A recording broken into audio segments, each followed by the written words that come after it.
வணக்கம். இன்றைக்கி நம்ம விருந்தோம்பல்ல முருங்கைக்காய் மாங்காய் வச்சு ஒரு ஈஸியான இடி சாம்பார் எப்படி செய்கிறதுன்னு பார்ப்போம். ஃபஸ்ட்டு இந்த இடி சாம்பாருக்கு நம்ம ஒரு பொடி தயார் பண்ணிடுவோம்.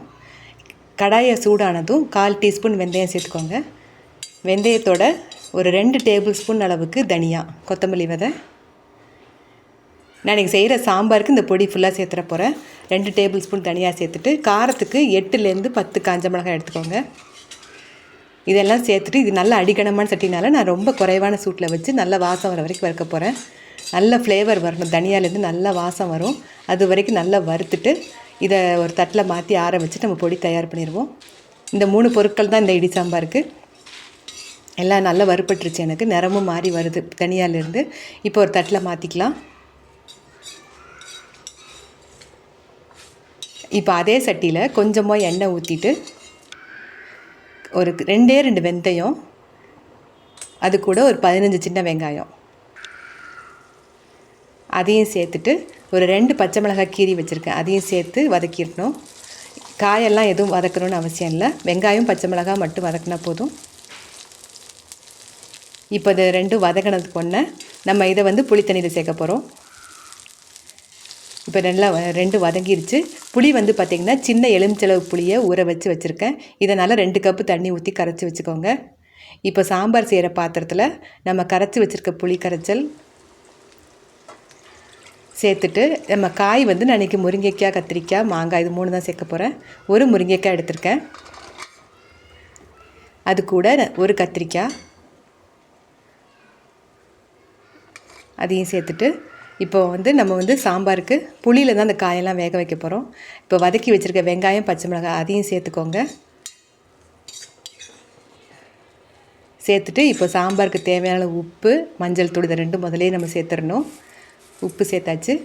இப்போ 1/4 டீஸ்பூன் அளவுக்கு மஞ்சள் தூள்.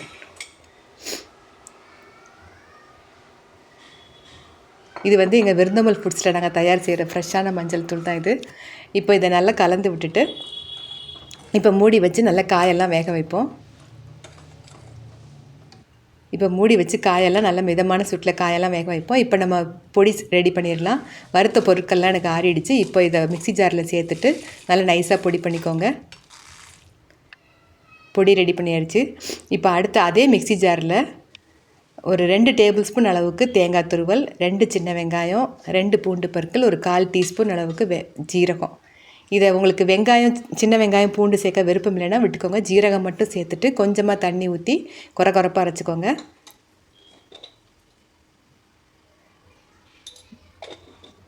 தேங்காய் விழுதும் ரெடி ஆயிடுச்சு. இன்றைக்கி செய்கிற சாம்பாருக்கு நான் 1/4 கப் அளவுக்கு துவரம் பருப்பை குக்கரில் வேக வச்சு லேசாக மசித்து வச்சுருக்கேன் இந்த மாதிரி. இப்போ காயெல்லாம் வெந்த பிறகு நம்ம பருப்பெல்லாம் சேர்த்துருவோம். புளியிலேயே காயெல்லாம் நல்லா வெந்துருச்சு. இப்போ காயை நல்ல சாஃப்டாகிடுச்சு பாருங்கள். இந்த ஸ்டேஜில் வேக வச்ச பருப்பை சேர்த்துட்டு நம்ம மசாலா தயார் பண்ணியிருக்க ஃப்ரெஷ்ஷான சாம்பார் மசாலா, தேங்காய் விழுது எல்லாம் சேர்த்து அவ்வளோதான். சாம்பார் பார்த்திங்கன்னா ரொம்ப சிம்பிளாக ஈஸியாக ரெடி பண்ணிடலாம். ட்ரெடிஷ்னல் இடி சாம்பாருக்கு பார்த்திங்கன்னா அந்த வறுக்க பொருட்களே ரொம்ப அதிகமாக இருக்கும். இது பார்த்திங்கன்னா இப்போ நறுக்கி வச்சுருக்க மாங்காய் துண்டுகள், உங்களுக்கு பிஸியான டேஸில் அவ்வளோ பொருளையும் எடுத்து வறுக்கிறத விட இது பார்த்திங்கன்னா 3 பொருள் தான் நம்ம வறுக்கிறோம், ஃப்ரெஷ்ஷாக அந்த சாம்பாரில் சேர்க்குறோம், முடிஞ்சது அவ்வளோதான். ரொம்ப நல்லாயிருக்கும். மாங்காயும் சேர்த்தாச்சு. இப்போ ஃப்ரெஷ்ஷான சாம்பார் பொடி அதையும் சேர்த்துட்டு கலந்து விட்டுட்டு இப்போ அரைச்சி வச்சுருக்க தேங்காய் விழுதையும் சேர்த்துக்கோங்க.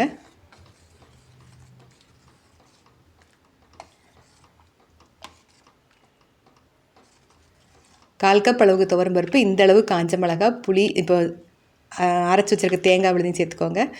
சாம்பாருக்கு பார்த்திங்கன்னா 3மே பேலன்ஸ்டாக இருந்தால் நல்லாயிருக்கும். புளிப்பு, காரம், உப்பு இது எல்லாமே கரெக்டாக போட்டால் எந்த சாம்பாருமே ரொம்ப நல்லா வந்துடும். கொஞ்சமாக தண்ணி சேர்த்துப்போம். சாம்பார் என்ன கெட்டியாக இருக்கும். இப்போ இந்த ஸ்டேஜில் தண்ணியும் சேர்த்துட்டு இந்த ஸ்டேஜில் உப்பு, காரம்லாம் செக் பண்ணிவிட்டு வேணும்னா இன்னும் கொஞ்சம் சேர்த்துக்கோங்க. மாங்காய் சேர்த்துருக்கனால நேரம் ஆக ஆக புளிப்பு இறங்கும். இப்போ ஒரு 1/4 டீஸ்பூன் அளவுக்கு பெருங்காயத்தூள் அதையும் சேர்த்துட்டு நல்லா மிக்ஸ் பண்ணிவிட்டு நல்லா கொஞ்சம் கொதி வர ஆரம்பிக்கும். கொதி வர ஆரம்பிக்க ஸ்டேஜில் நல்ல ஒரு கை அளவு கொத்தமல்லி தழை சேர்த்துக்கோங்க. அதுவும் சேர்த்து கொதிச்சா தான் அந்த சாம்பாரோட வாசமே ரொம்ப நல்லாயிருக்கும். இப்போ தலை நல்லா கொதிக்க ஆரம்பிச்சிருச்சு. எனக்கு சாம்பார் செய்யும் போதெல்லாம் இந்த ஸ்டேஜ் தான் ரொம்ப ரசித்து பார்ப்பேன். இந்த வெள்ளையாக ஒரு லேயர் ஃபார்ம் ஆகும். அந்த டைமில் ரொம்ப நல்லாயிருக்கும். தலை சத்தமும் நல்லாயிருக்கும். நல்லா வெட்டி கொதிக்கணும்னு சொல்லுவாங்கள்ல, அது இந்த மாதிரி கொதிச்சா தான் சாம்பார் டேஸ்ட் நல்லா இறங்கும் உங்களுக்கு நேரம் ஆக ஆக.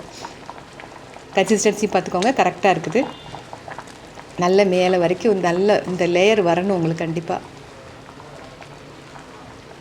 நல்லா கொதிச்சிருச்சு சாம்பார் வந்து. இப்போ கடைசியாக கேஸ் ஆஃப் பண்ணிவிட்டு எப்போதும் போல் தாளிக்கிற ப்ராசஸ் தான்.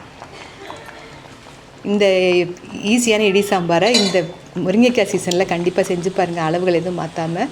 ரொம்ப நல்லாயிருக்கும் இந்த சாம்பார் வந்து. இப்போ வந்து கடைசியாக கொஞ்சம் போல் எண்ணெய் ஊற்றி சூடானதும் 1 டீஸ்பூன் கடுகு உளுந்து தாளிச்சிட்டு கொஞ்சம் போல் கருவேப்பிலையும் சேர்த்துட்டு சூடான சாம்பாரில் கலந்து விட்டுட்டு இது கொஞ்சம் நேரம் மூடி வச்சுருங்க. அப்போ தான் வாசம் நல்லா இறங்கும். வாழைக்காய் புட்டு, அவியல், உருளைக்கிழங்கு புட்டு, எந்த காம்பினேஷன் உங்களுக்கு பிடிக்குமோ அதோடு சர்வ் பண்ணுங்கள். நீங்களும் இதே அளவுகளோட இந்த ஈஸியான இடி சாம்பாரை இதே மெத்தடில் செஞ்சு பாருங்கள். நன்றி, வணக்கம்.